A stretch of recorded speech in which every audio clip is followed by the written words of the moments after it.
Hey, good afternoon, everyone. You got Will here today. Oops, looks like I'm a bit.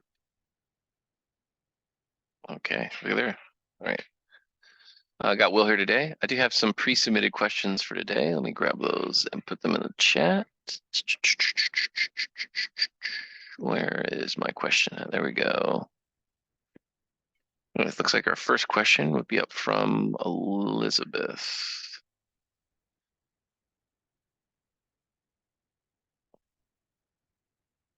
It's posted. And then Elizabeth, I will allow you to unmute yourself if you so choose. Having issues printing a project to QA, there are errors in QA that we don't see in dev. For example, the build data option in a flow in dev is not available in the same exact flow promoted to QA. Got it. So you've got a data type. On that data type, you're trying to select build data, and on QA, you don't get the option to build data at all. Yeah, that's right. And I also have Brian Kim who's joined the call as well. He's on my team and he's definitely more of our dev person in decision. So if you want to unmute him as well, he'd probably be able to give you a little bit more context around that if needed. Yeah. I did, Brian, you can add if you want to.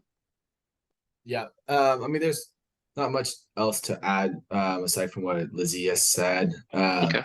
Yeah, we've used the build data step in our create case entity tool in the flow, and Okay. then we promoted it to QA. That drop down to build data is gone. Got it. And we tried the mapping step as well, but the mapping step, the build data drop Gone. down also Got it. No worries. So there's two things to keep in mind. Decisions, you've got like your configuration object, like the flow itself, and you also have data types. In your case is a data type, right? And the flow engine has, and what happens is when we create a data type, we actually have to compile code in the backend for you. We actually compile .NET code. And then once that code is compiled, you'll see the properties of that object available for interaction in the in the workflow designer. Now, sometimes when you do an import or like a checkout, you both send the configuration and it imports itself, but you also have to get a code compile. And those two steps together are kind of what a deployment means for us.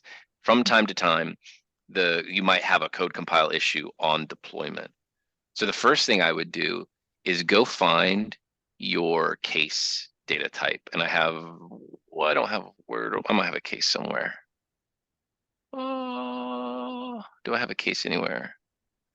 There's a case. Find your case data type. Mhm. Right click on QA, edit it, and just click save. See if you can force a new compile. What you're looking for here is you should get a pop-up in the top right-hand corner telling you that new types are available. If you get that, go back to your flow and then confirm if the behavior you're seeing is fixed or not. I'm not getting my pop-up. Did you I say don't. just click on the case and then save and then just immediately save it? Yeah, right. You should be able to force a compile that way. Now, as I say that, I'm not getting one. So what I can also do is come to System Administration, System Tools Event Viewer. And in here, I can come to the Code Compile Results Report. And then this is going to show me all code compilation. Now that didn't compile anything. So let me see if I can force that by adding a garbage property here.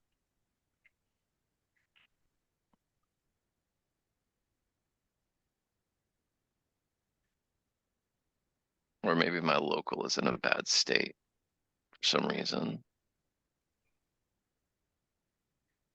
Okay, there we go. Now you see I have this code compile pop up in the top here. And if I were to come back to this report and come back to code compile results, I should see I've got a errorless code compile.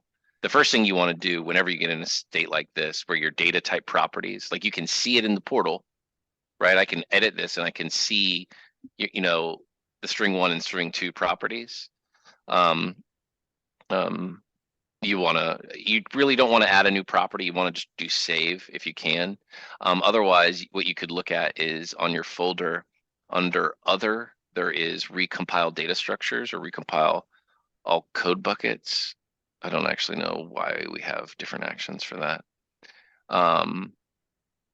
Or you could look at the data structure status report, which is also on this event viewer here. You could come data structure status, and what you'd be looking for is like your case. You'd want to see if it's loaded or marked invalid. If it's marked invalid, then the compiler hit an issue during compilation. It can be with on checkout, it can be easy to miss the compilation error message.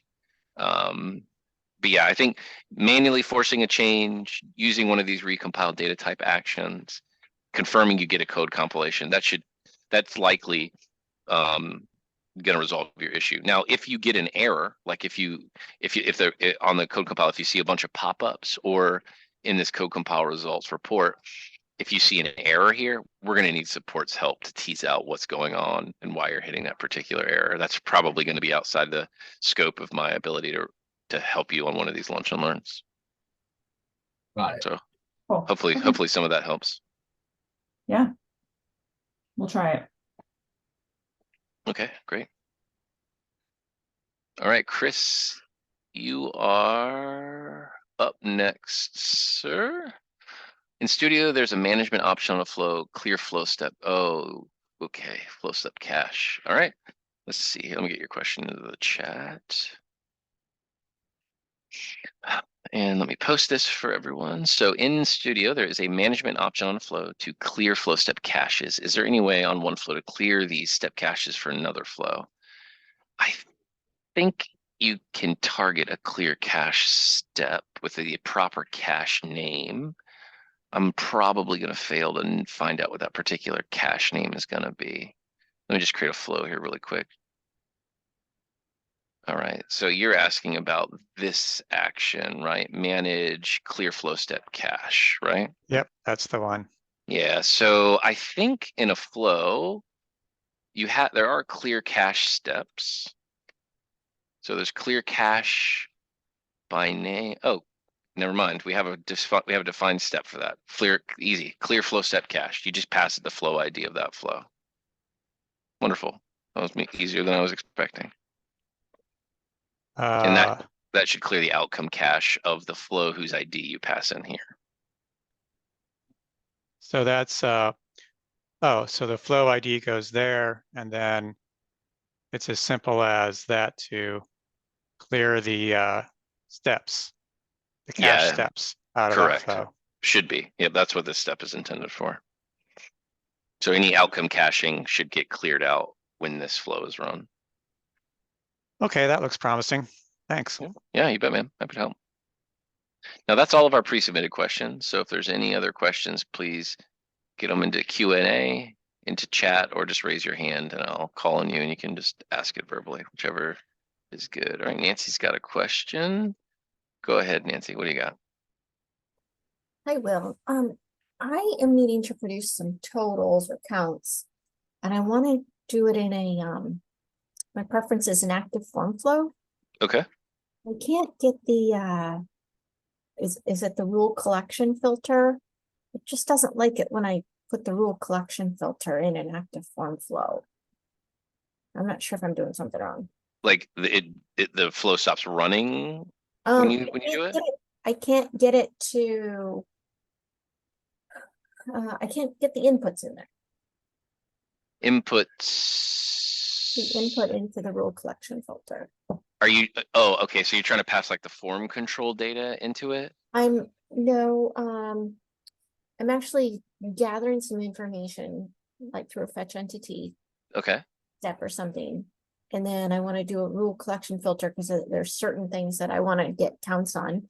And then I'll pass that information to a form control.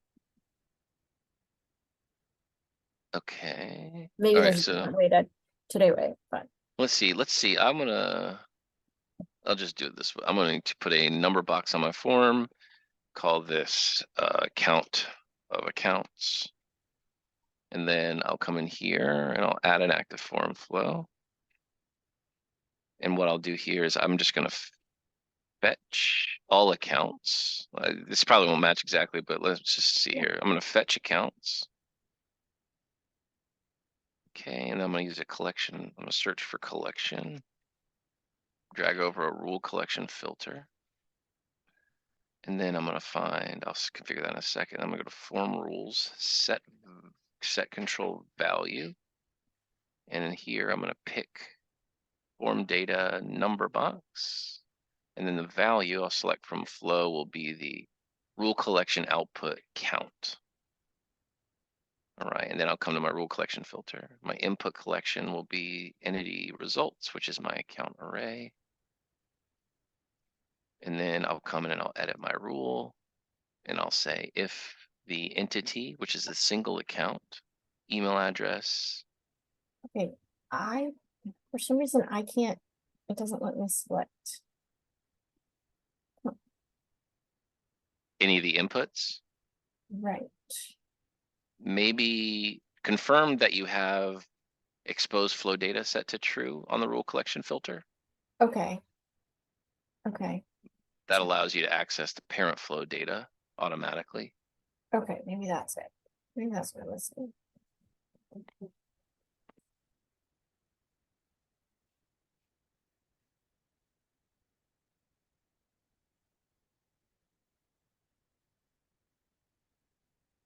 Let me check that.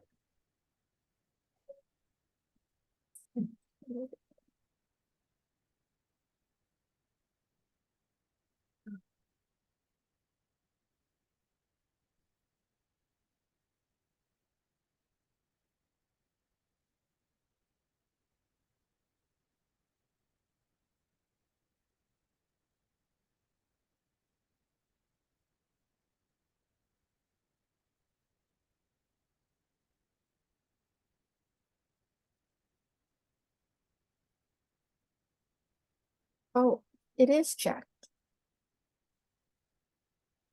Okay, and what about your type? Is your type selected? If you look at your type under the input collection, does it match? Does your type here match the type here? Right, so,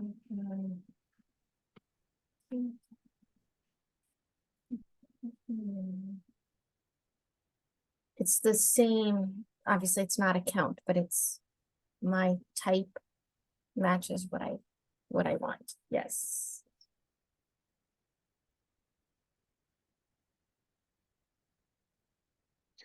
But you're saying that if you edit the rule, right, and you come in and you click select data element, you don't have anything to click to select from here? You have a rule. Is it a rule collection filter? Let me see. Yeah, it says input type pick data, and then I get an option of run flow to get data, but that says picker, so it's not quite the same. So let me see. You have a rule collection filter step, right? Mm-hmm. Sorry, entities. Okay. Expose data. Can you go back out? Okay,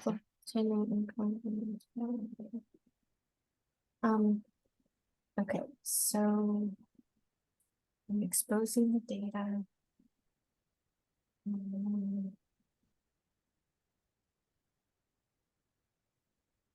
Oh, hold on. Let me just pull this back in again.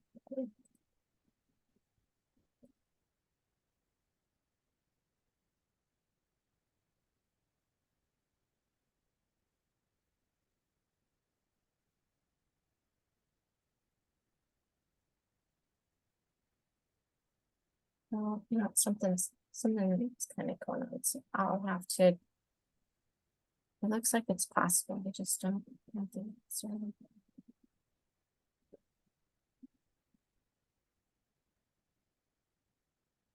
I'll have to check on it later, Will. Okay. Thanks. Okay, you bet. All right, we got some questions from Vitali next here. Just a second.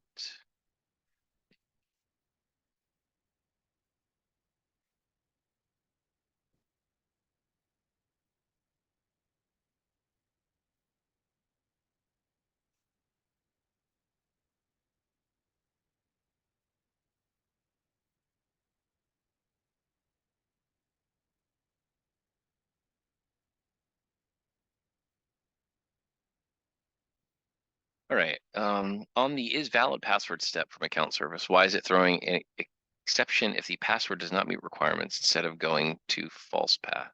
And is there a way to get password requirements to see what is required? I don't know why this step is behaving like that. That sounds like it shouldn't. If we look at integration, internal services, account service, and we look at is valid. Ooh, we might have gotten rid of this in current versions. You said it is valid. Don't see that bad boy. Did we get rid of it? Or do I not know? Yeah, okay. I don't have it anymore. I don't know why it's not going. It sounds like it should go down the false path to tally. I think you can query the portal settings or even fetch portal settings possibly to get the password requirement details. Do we give you portal settings as an option? Yeah, there's portal settings. So if you ran that, I think portal settings would include the password options. Store password, hide forgot link,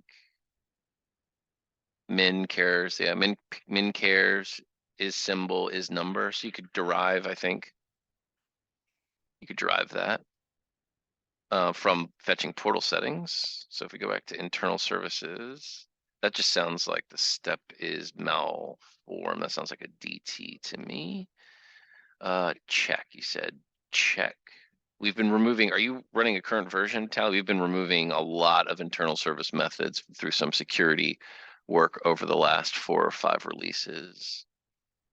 Change user password. If I just search for password, change user password, get password user context, set. Yeah, I think we might have gotten rid of this recently.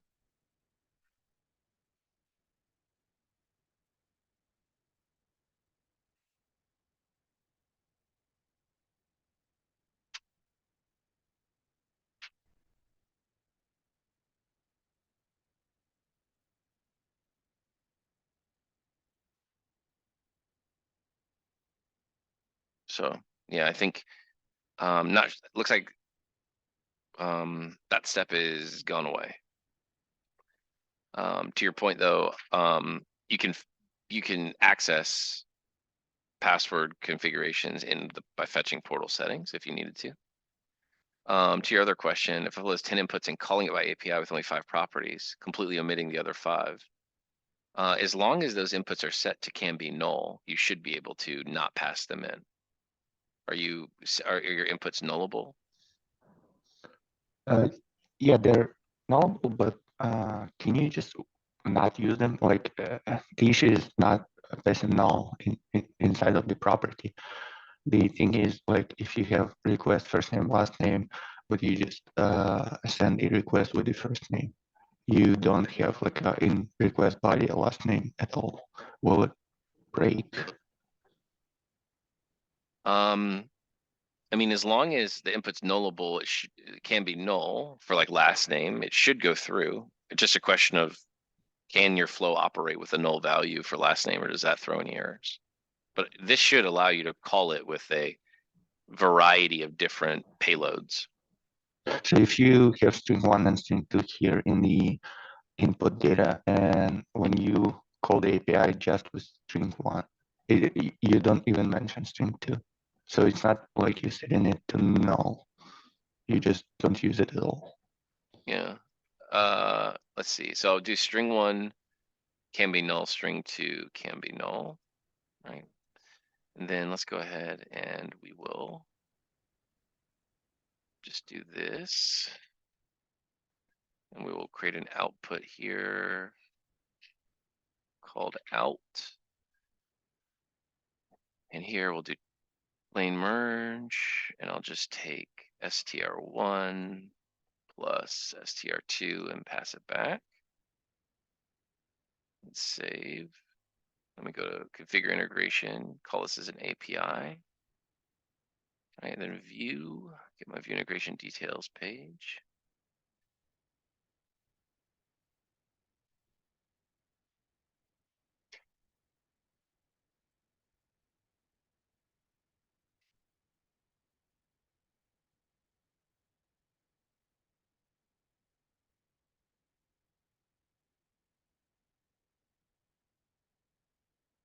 Okay, and then if I come here and I copy this guy and put it here, and let me just get rid of string 2 and run. Oh, sorry.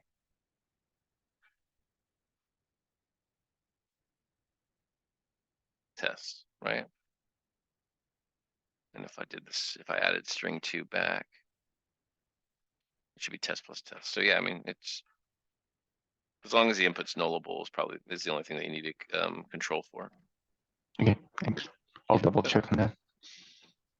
They're definitely set to not null by default, for better or Mhm. worse.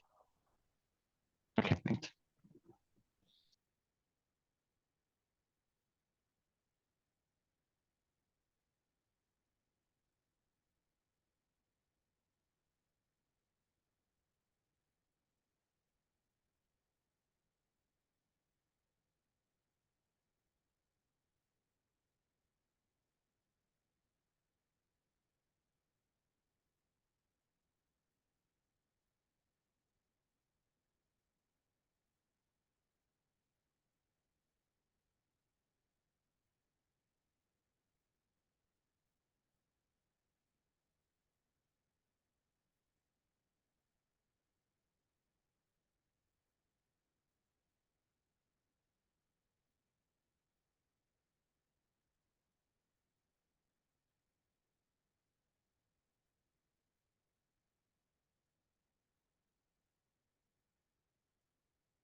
All right, anyone else have any other questions? Nancy, do you have another question or is your hand still up?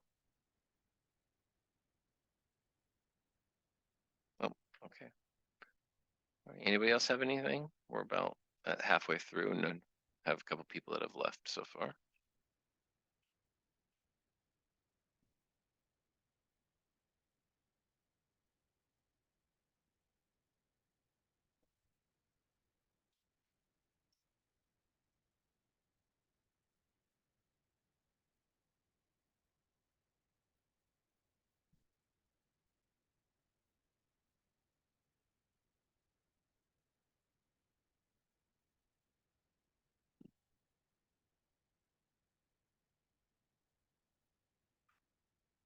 All righty.